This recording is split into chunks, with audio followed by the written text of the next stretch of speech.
കാണൂ പരസ്യരഹിതമായ ഏറ്റവും പുതിയ എപ്പിസോഡുകൾ. മൂർത്തി സാറില്ലേ? അച്ഛൻ പുറത്തു പോയിരിക്കുക. എപ്പോ തിരിച്ചു വരും? അറിയില്ല. വന്നാലൂടെ പറഞ്ഞേക്ക്. എന്താ പറയേണ്ടത്? നിങ്ങൾ ഫോൺ വിളിച്ചിരുന്നോ?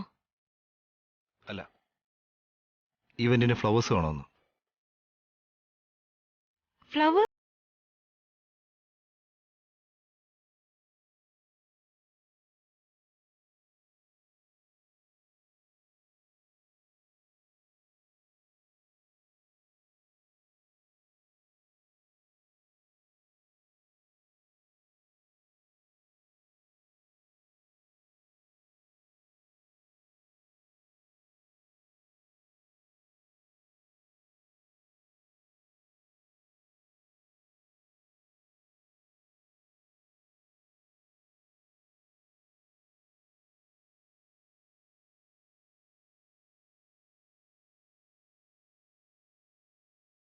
ആരോടാ സംസാരിച്ചത്? മൂർത്തി സാറിന്റെ മകളോട്. അദ്ദേഹം എന്ന് വെച്ചാ? അദ്ദേഹം അടി. ഓ, അഭിരാമായിരുന്നോ? സാറ് സംസാരിച്ചത് നമ്മുടെ പുതിയ മാഡത്തിനോടായിരുന്നെന്ന് തോന്നുന്നല്ലോ. എന്താ പറഞ്ഞ ബോബി? മൂർത്തി സാറിന്റെ മകളല്ലേ സാറിന്റെ വരാൻ പോകുന്ന ഭാര്യ. അപ്പോഴേക്കും കാര്യങ്ങളൊക്കെ ഫോൺ കോൾ വരെ എത്തിയോ? റെസ്റ്റോറന്റിൽ വെച്ച് ഞാനുണ്ടെന്ന് കരുതി ഓടിപ്പോയിട്ട് ഇപ്പൊ ഫോൺ ചെയ്ത് സംസാരിക്കുന്നു. എത്ര റൊമാൻറ്റിക് ആണെന്ന് മനസ്സിലായില്ലേ? അദ്ദേഹം ഫോൺ ചെയ്തത് ഫ്ലവേഴ്സിന് വേണ്ടിയാ. ഇവന്റിന് ഫ്ലവേഴ്സ് വേണോന്ന്. ബോബി, തന്നോട് പറഞ്ഞ ജോലി ചെയ്. സാർ ഇതെന്താ സാർ ഇത്ര ബോറനായി പോയത്? കല്യാണം കഴിക്കാൻ പോകുന്ന പെണ്ണിനെ വിളിച്ചിട്ട് ആരെങ്കിലും ഫ്ലവേഴ്സ് വേണമെന്ന് പറയോ? അതും ലൈഫ് പാർട്ട്ണറിനോട് ബിസിനസ് ആണോ സംസാരിക്കേണ്ടത്? മാഡം എന്ത് കരുതിയോ ആവോ. ഉറപ്പായി ഇത് റൊമാൻസ് തന്നെയാ. ഫ്ലവേഴ്സ് എന്ന പേരിൽ നിന്നെ വീഴ്ത്താൻ നോക്കുന്നതാ. ഹാൻസം ആയിട്ടുള്ളവരൊക്കെ ഇങ്ങനെയാ വസു. ഒന്നും ഡയറക്റ്റ് ആയി പറയില്ല. അതെങ്ങനെയാ സാർ ഇത്ര ഡയറക്റ്റ് ആയി സംസാരിച്ചത്? അങ്ങനെ എപ്പോഴും സീരിയസ് ആയി സംസാരിക്കാൻ പാടില്ല സാർ. ഇടയ്ക്കിടയ്ക്കെങ്കിലും കുറച്ച് റൊമാൻറ്റിക് ആവുകയും വേണം. അതായത് പൂവിനെയും പെണ്ണിനെയും കണ്ടാൽ ചിരിക്കണമെന്നാ സാർ. അപ്പോ അദ്ദേഹം നിന്നെ ഫോളോ ചെയ്യുന്നുവെന്നാ തോന്നുന്നേ. ഇനി നിന്റെ നമ്പറിൽ കോൾ ചെയ്താ എല്ലാം മനസ്സിലാകുമെന്ന് പേടിച്ചിട്ട് കൃത്യമായിട്ട് നമ്മൾ വീട്ടിലേക്ക് വരുന്ന സമയം നോക്കി ലാൻഡ് ലൈനിലേക്ക് വിളിച്ചിരിക്കുന്നു. അതും ആന്റിയും അങ്കിളും വീട്ടിലില്ലാത്ത സമയം നോക്കി. അങ്ങനെയൊന്നും അല്ല. അദ്ദേഹത്തിന് എന്റെ മൊബൈൽ നമ്പർ ഒന്നും അറിയില്ല. ശരിക്കും സാറിന് ഒന്നും അറിയില്ല സാർ. എന്റെ സീനിയോറിറ്റി വേണമെങ്കിൽ ഒന്ന് ഉപയോഗിക്കേ. അടിപൊളി ഐഡിയ ഒക്കെ ഞാൻ തരാം സാർ. ബോബി, പേഴ്സണാലിറ്റി കണ്ടിട്ട് ഞാൻ വയസ്സനാണെന്ന് കരുതരുത് സാർ. എന്റെ ഉള്ളിലും ഒരു കാമുകനൊക്കെ ഉണ്ട്. എത്രയും പെട്ടെന്ന് മാഡത്തിന്റെ മൊബൈൽ നമ്പർ വാങ്ങണം നമുക്ക്. മൊബൈൽ നമ്പർ അദ്ദേഹത്തിന് അറിയില്ലല്ലേ? ലാൻഡ് ലൈൻ നമ്പർ കൃത്യമായി അറിയാല്ലേ? അത് അച്ഛന് നേരത്തെ പരിചയമുണ്ടല്ലോ. എങ്കിൽ അങ്കിളിന്റെ ഫോണിൽ തന്നെ വിളിച്ച് സംസാരിക്കാമല്ലോ. എന്തിനാ നിന്നെ വിളിച്ചത്? എന്നെ വിളിച്ചതല്ല, ലാൻഡ് ലൈനിലേക്കാ വിളിച്ചത്. ബുദ്ധൂസേ, നീ എടുത്ത് സംസാരിക്കുമെന്ന് അറിയാവുന്നത് കൊണ്ടാ. റൊമാൻസ് എന്ന് വെച്ചാ ഇതൊക്കെയാടി. നിന്റെ കാര്യത്തിൽ ഇത് സ്റ്റാർട്ടായി.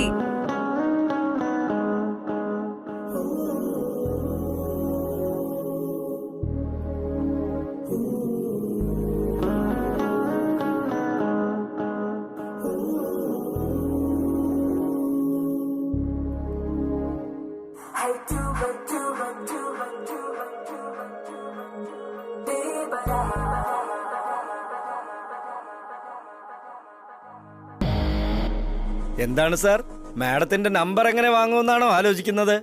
അതിനും എന്റെ കയ്യിൽ നല്ല ഒരു ഐഡിയ ഉണ്ട്. വണ്ടി കയറ് സാർ.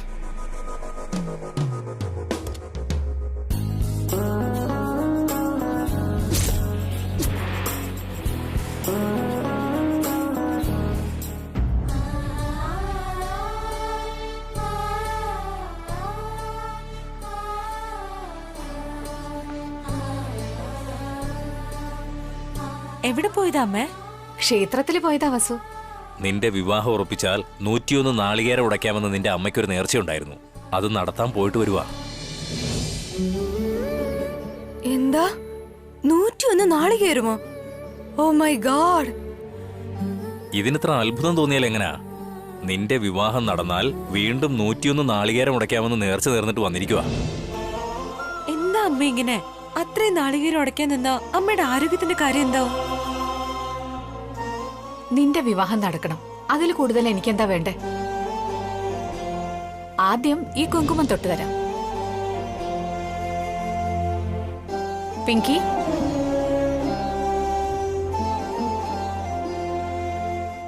ഇങ്ങനെയൊന്നും നിങ്ങൾ ചെയ്തില്ലെങ്കിൽ ഭഗവാൻ നിങ്ങൾ ചോദിച്ച വരം തരില്ലെന്ന് പറഞ്ഞോ?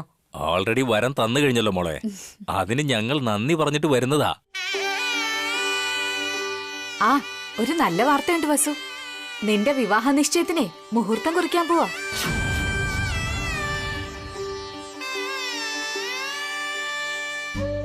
നിശ്ചയം നടത്താനോ? അതിനൊക്കെ എന്തിനാ അമ്മ ഇത്ര തിടുക്കം? ഒരാലോചന ഉറപ്പിച്ചാൽ ഉടനെ വിവാഹ നിശ്ചയവും അതിന്റെ പുറകെ വിവാഹവും നടത്താനുള്ളതല്ലേ. അങ്കിൾ, നിങ്ങൾക്കൊരു ഗുഡ് ന്യൂസ് ഉണ്ട്. കുറച്ചു നേരം മുൻപ് അഭിരാം വസുവിനെ കോൾ ചെയ്തിരുന്നു.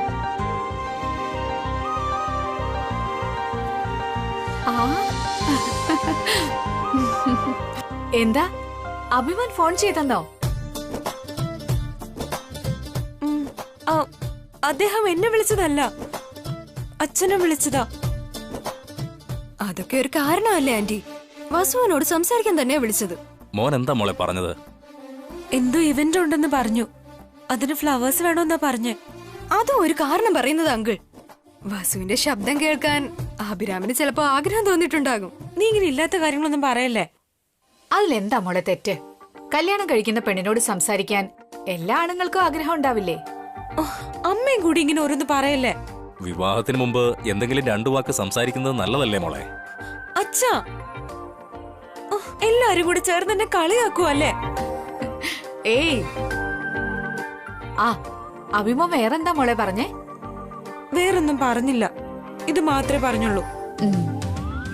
അതുകൊണ്ട് ആ സമയം മുതൽ പാവം ആകെ വിഷമത്തിലാ ആന്റി. നിന്നുണ്ടല്ലോ.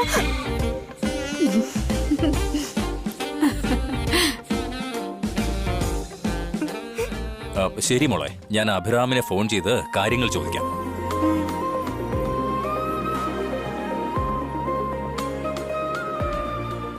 ചിരിക്കണ്ട, നിനക്കുള്ളത് പിന്നെ തരാം.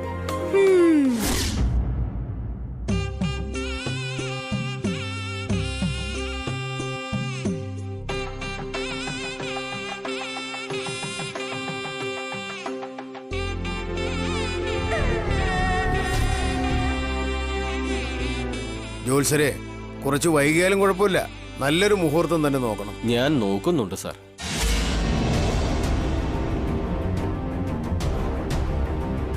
മുഹൂർത്തം നോക്കുന്നതിന് മുൻപ് ജാതകപ്പൊരുത്തം നോക്കാൻ പറയേ. ജാതകപ്പൊരുത്തം എന്തിനാ? അത് പിന്നെ ജാതകം നോക്കിയല്ലേ ഏട്ടാ ജീവിതം സുഖമായിരിക്കുമെന്നറിയൂ. അതിന്റെ ഒന്നും ആവശ്യമില്ല. അതെന്താ ആവശ്യമില്ലെന്ന് പറയുന്നത്? ജാതകങ്ങൾ ചേരുന്നില്ലെങ്കിൽ ഈ വിവാഹം കൊണ്ട് കാര്യമില്ല. ജോത്സരെ, നിങ്ങൾ തന്നെ പറയേ. അതെ സാർ, ജാതകപ്പൊരുത്തം നോക്കുന്നതാണ് നല്ലത്. എന്തെങ്കിലും ദോഷമുണ്ടെങ്കിൽ അതിനുള്ള പരിഹാരം ചെയ്യാം. ചെറുക്കന്റെ പെണ്ണിന്റെ ജാതകം എവിടെ? ദാ ഇവിടെയുണ്ട്. ആ,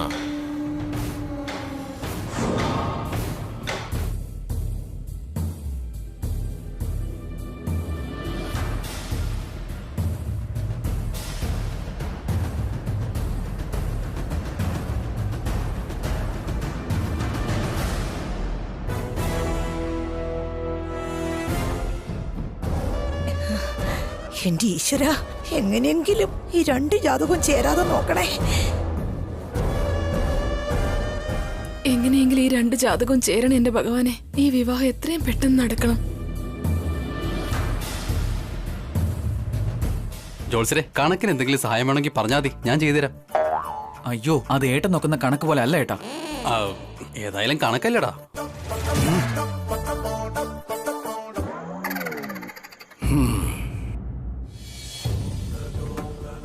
ആ സാർ, 2 ജാതകങ്ങളും നല്ലത് തന്നെയാണ്. വിവാഹം നടത്തിയാൽ ശിവനെയും പാർവതിയും പോലെ സന്തോഷത്തോടെ ഇരിക്കും.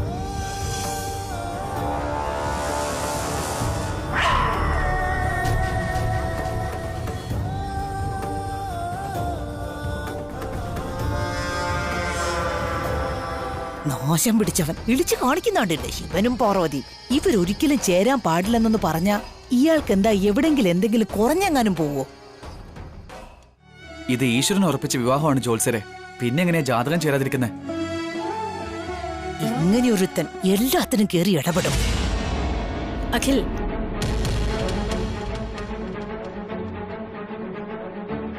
മുതിർന്നവരുടെ ഇടയിൽ കയറി സംസാരിക്കരുതെന്ന് എത്ര തവണ പറഞ്ഞിട്ടുണ്ട്? അത് പിന്നെ അബിയുടെ ചേന കുട്ടിയുടെ കഴുത്തിൽ വീണതല്ലേ അമ്മേ. അപ്പൊ പിന്നെ ഇത് ഈശ്വരന്റെ തീരുമാനമാവില്ലേ? കഴുത്തിൽ താലി വീഴുന്നതും ചെയിൻ വീഴുന്നതും വേറെയാ. ഒരുപാട് കാര്യങ്ങൾ നോക്കാനുണ്ട്. ഇപ്പൊ എല്ലാം നോക്കിയിട്ടല്ലേ അമ്മേ ജോത്സ്യൻ നല്ല ജാതക പൊരുത്തമുണ്ടെന്ന് പറഞ്ഞത്?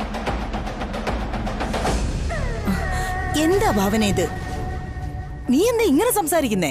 ജാതകം ചേരരുതെന്ന് നിന്റെ അമ്മ പ്രാർത്ഥിച്ചതുപോലെയാണല്ലോ. അയ്യോ ഇളയമ, ഞാൻ അതല്ല ഉദ്ദേശിച്ചത്. എപ്പോഴാ പുതിയ നാത്തൂനെ എങ്ങോട്ട് കൊണ്ടുവരുന്നെന്നോർത്ത് വലിയ തിടുക്കത്തിലാണല്ലോ. എന്തായാലും ഇത്ര തിടുക്കം പാടില്ല മോളെ. സുമംഗലേ, ഏട്ടാ, അത് പിന്നെ തിടുക്കം കാണിക്കുമ്പോ അബദ്ധം പറ്റുമെന്ന് പറയാറില്ല, അതുകൊണ്ട് പറഞ്ഞതാ. അതുകൊണ്ട് ഏട്ടത്തി ആലോചിക്കാൻ പറഞ്ഞത്. ജാതകം ചേരുന്നുണ്ടെന്ന് ജോത്സ്യൻ തന്നെ പറഞ്ഞല്ലോ, പിന്നെന്താ ആലോചിക്കാനാ? ജോത്സ്യരെ, ഒരു നല്ല മുഹൂർത്തം നോക്കി പറഞ്ഞേ. ഇപ്പൊ നോക്കി പറയാം സാർ. പെണ്ണിന്റെ ചെറുക്കന്റെ ജാതകത്തിൽ ചെറിയൊരു ദോഷമുണ്ട്.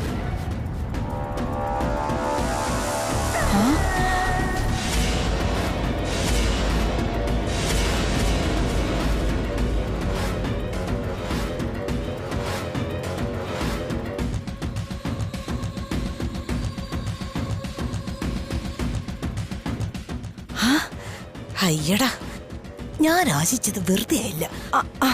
ദോഷമുണ്ടെങ്കിൽ വിവാഹം നടക്കാൻ പാടില്ല അല്ലേ?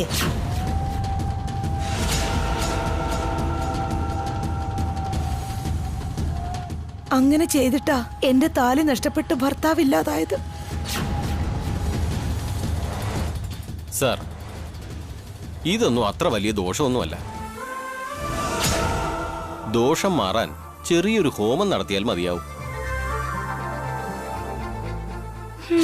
നിങ്ങളെപ്പോലെ ഒരാൾ അന്നുണ്ടായിരുന്നെങ്കിൽ എത്ര നന്നാകുമായിരുന്നു ജോത്സ്യരെ. എന്റെ താലി നഷ്ടപ്പെടില്ലായിരുന്നു. നീ ഒന്നും മിണ്ടാതിരിക്കും സുമംഗലേ. ജോത്സ്യരെ, വേഗം ആ ഹോമത്തിനുള്ള ഏർപ്പാട് ചെയ്യണം. അങ്ങനെയല്ല സാർ. ചെറുക്കനെ മാത്രം ഇരുത്തി ഹോമം നടത്തിയാൽ ശരിയാവില്ല. അതിന് പെണ്ണും അവിടെ ഉണ്ടാവണം. സാർ, നമ്മുടെ വീട്ടിൽ ഹോമഗാനം നടത്താൻ പോവാണോ?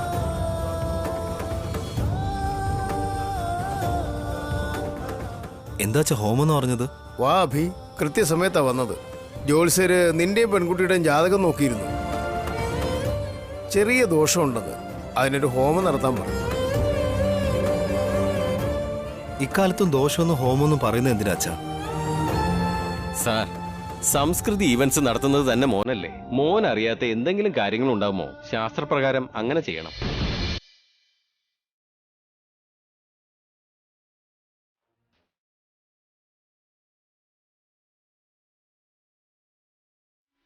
ശരി, എല്ലാ അച്ഛൻ്റെ ഇഷ്ടംപോലെ.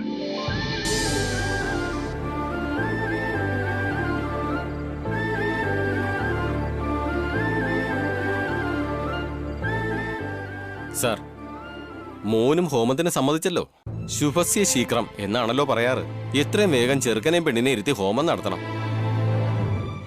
വിവാഹത്തിന് മുൻപ് എങ്ങനെയാ ജോത്സ്യരെ ഒരുമിച്ച് ഹോമം നടത്തുക? ഇതുവരെ വിവാഹ നിശ്ചയം പോലും നടന്നിട്ടില്ല.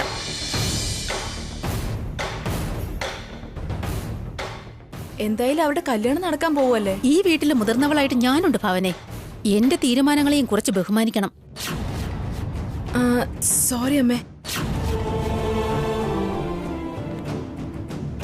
ഭാവന പറഞ്ഞതിൽ തെറ്റൊന്നുമില്ലല്ലോ ജയന്തി. നീ മുതിർന്നവളാണെന്ന് പറഞ്ഞ് എന്തിനാ ഭാവന വഴക്കു പറയുന്നത്? അല്ലെങ്കിൽ നിങ്ങൾക്കൊന്നും തെറ്റായിട്ട് തോന്നില്ല. വിവാഹത്തിന് മുൻപ് രണ്ടുപേരെയും ഒരുമിച്ചിരുത്തി വ്രതം, ഹോമം എന്നൊക്കെ പറഞ്ഞ കാണുന്നവരെന്താ വിചാരിക്കുക? അങ്ങനെ കാണുന്നവർക്ക് വേണ്ടിയല്ലല്ലോ അമ്മേ ഹോമം നടത്തുന്നത്.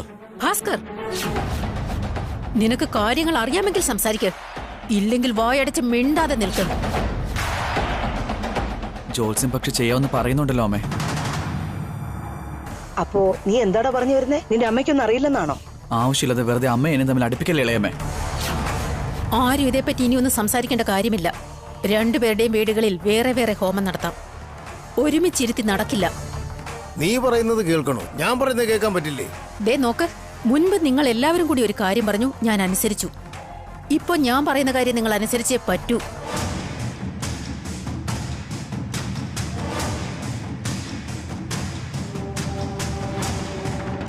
ശരി ജോത്സരെ, അവൾ ഇത്രയൊക്കെ പറഞ്ഞ സ്ഥിതിക്ക് അങ്ങനെ തന്നെ ചെയ്യാം. നമ്മുടെ വീട്ടിലെ ഹോമത്തിനുള്ള ഏർപ്പാടൊക്കെ ജോത്സര് തന്നെ ചെയ്തോളൂ. അവരുടെ വീട്ടിൽ ഹോമം നടത്താൻ ഞാൻ മൂർത്തിയോട് വിളിച്ചു പറഞ്ഞോളാം. അങ്ങനെ ആവട്ടെ സാർ. പക്ഷെ ഈ ഹോമം പെണ്ണും ചെറുക്കനും ഒരുമിച്ചിരുന്നാണ് ചെയ്യേണ്ടത്. നിങ്ങളാരും ഉണ്ടാവാൻ പാടില്ല.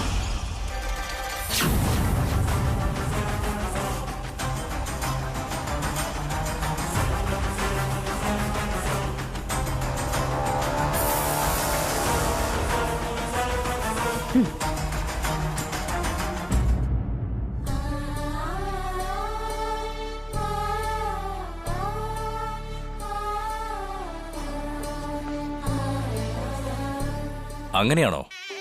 അതിനിപ്പോ എന്താണ് വേണ്ടത് സാർ? അങ്ങനെ തന്നെ ചെയ്യാം. ഞങ്ങൾക്ക് അഭിപ്രായ വ്യത്യാസം ഒന്നുമില്ല. വയ്ക്കട്ടെ സാർ. ആരാ ഏട്ടാ? റാംമോഹൻ സാറാണ് സുശീല. അദ്ദേഹം എന്താ പറഞ്ഞേ? നമ്മുടെ മോളുടെ ജാതകവും അഭിറാമോന്റെ ജാതകവും ജോത്സ്യനെ കാണിച്ചെന്ന്. ജാതകപ്പൊരുത്തം വളരെ നന്നായിട്ടുണ്ടെന്ന്. ഇത് ഈശ്വരൻ തന്നെ തീരുമാനിച്ച ബന്ധമാണ്. പിന്നെങ്ങനെയാ ജാതകം ചേരാതിരിക്കുന്നെ? വസുവിന്റെ ജാതകം ആരുടെ കൂടെ നോക്കിയാലും മാച്ച് ആകും ആന്റി.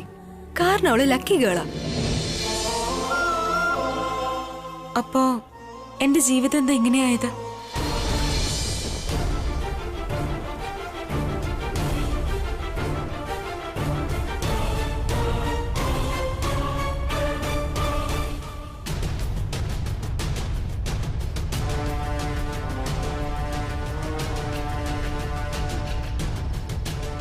നിന്റെ ജീവിതത്തിന് എന്താടി? ഫസ്റ്റ് ക്ലാസ് ജീവിതമല്ലേ? അതേ വസു, വിശേഷ ജാതകാ നിന്റേത്. നിനക്കേ മഹാറാണി യോഗമുണ്ട്. പിന്നെന്താ പ്രശ്നം? ഒരു രാജാവിനെ കണ്ടുപിടിച്ച് പട്ടാഭിഷേകം നടത്തിക്ക്. ഇപ്പൊ നടത്താൻ പോകുന്നത് അതാണ്. അഭിരാം മഹാരാജാവിന് ഈ വസുന്ധര മഹാറാണിയെ കൊടുത്ത് വിവാഹം ആഘോഷിക്കാൻ പോകുകയല്ലേ ഞങ്ങൾ. വിവാഹം കഴിഞ്ഞാൽ സംസ്കൃതി ഇവന്റ്സ് എന്ന രാജ്യം നിനക്കുള്ളതല്ലേ? ആ രാജ്യത്തിന് നീയല്ലേ പിന്നെ മഹാറാണി. നീ അത് നന്നായി പറഞ്ഞു മോളെ. വസു എവിടെയാണെങ്കിലും മഹാറാണി തന്നെയാ.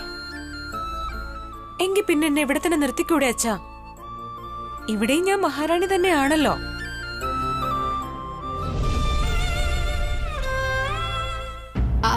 അവര് പിന്നെ വേറെന്താ പറഞ്ഞേ? പെണ്ണിന്റെ പേരിലും ചെറുക്കന്റെ പേരിലും നാളെ ക്ഷേത്രത്തിൽ ഹോമം നടത്തണമെന്ന്. വിവാഹത്തിന് മുൻപ് ഹോമോ? ഒരുമിച്ച് നടത്താനല്ല, വേറെ വേറെ. അവർ ഒരു ഹോമം നടത്തും, നമ്മൾ മറ്റൊരു ഹോമം നടത്തും. എങ്ങനെയാണെങ്കിലും എനിക്ക് അഭിപ്രായ വ്യത്യാസം ഒന്നുമില്ല. അമ്മയ്ക്കല്ലെങ്കിലും ഒന്നിനും അഭിപ്രായ വ്യത്യാസം ഇല്ലല്ലോ. പെട്ടെന്ന് എന്റെ വിവാഹം നടത്തി എന്നെ ഇവിടുന്ന് ഓടിക്കാനല്ലേ നോക്കുന്നേ? അതെ. നിനക്ക് 3 നേരവും ഭക്ഷണം ഉണ്ടാക്കി തരാൻ ഇനി എനിക്ക് പറ്റില്ല. പോരാഞ്ഞിട്ട് സ്വർണവും തുണികളും എത്ര നാളാ വാങ്ങിത്തരുന്നേ? അതുകൊണ്ടല്ലേ എന്റെ വിവാഹം നടത്തി പുറത്താക്കാൻ നോക്കുന്നേ. അതിന് മോൾ എവിടെ പോകുന്നാ? നീ എവിടെ പോയാലും ഞങ്ങളുടെ മനസ്സ് നിന്റെ കൂടെ ഉണ്ടാവില്ലേ? മോളെ ഒന്ന് കൂടെ നിർത്താൻ പറഞ്ഞപ്പോ മനസ്സ് കൂടെ അയക്കാമെന്നോ? പിങ്കി, നീ ഇവിടെ തന്നെ നിക്കണേ മോളെ. വിവാഹം കഴിയുന്നവരെ ഞാൻ എവിടേക്കും പോകില്ല ആന്റി. വസുവിനെ ഭർത്താവിന്റെ വീട്ടിലേക്ക് പറഞ്ഞയച്ചിട്ട് ഞാൻ എന്റെ ഭർത്താവിന്റെ വീട്ടിലേക്ക് പോകുന്നുള്ളൂ. എന്റെ വിവാഹം നടത്താൻ വേണ്ടി നീ വല്ല നേർച്ച എടുത്തിട്ടുണ്ടോടി? നീ എന്റെ വിവാഹം നടത്തിയല്ലേ, അതുകൊണ്ടാ ഞാനിപ്പോ നിന്റെ വിവാഹം നടത്തുന്നത്. വെറുതെ എന്നെ അതിന് കുറ്റം പറയല്ലേ. അല്ല, കടപ്പാട് തീർക്കാൻ നോക്കുന്നതാ. നിന്റെ കാര്യങ്ങളെല്ലാം നോക്കിയ ശേഷം ഞാൻ പോകും. ഇതില് കൂടുതൽ ചെയ്യാൻ എന്താടി ഉള്ളത്? എന്റെ ഫസ്റ്റ് നൈറ്റിന് എന്നെ ഒരുക്കാൻ നീ ഉണ്ടായിരുന്നില്ലല്ലോ. പക്ഷെ നിന്റെ ഫസ്റ്റ് നൈറ്റിന് നിന്നെ ഒരുക്കാൻ ഞാനുണ്ടാവും. ഏയ്, നിനക്ക് കുറച്ചെങ്കിലും നാണമുണ്ടോ? തീരെ ബുദ്ധിയും ഇല്ലാതെയായി. നിന്റെ നാവ് ശരിക്കും നിന്റെ കൺട്രോളല്ല.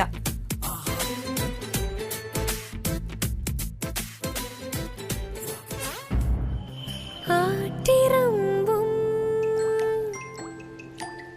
പൂവരമ്പും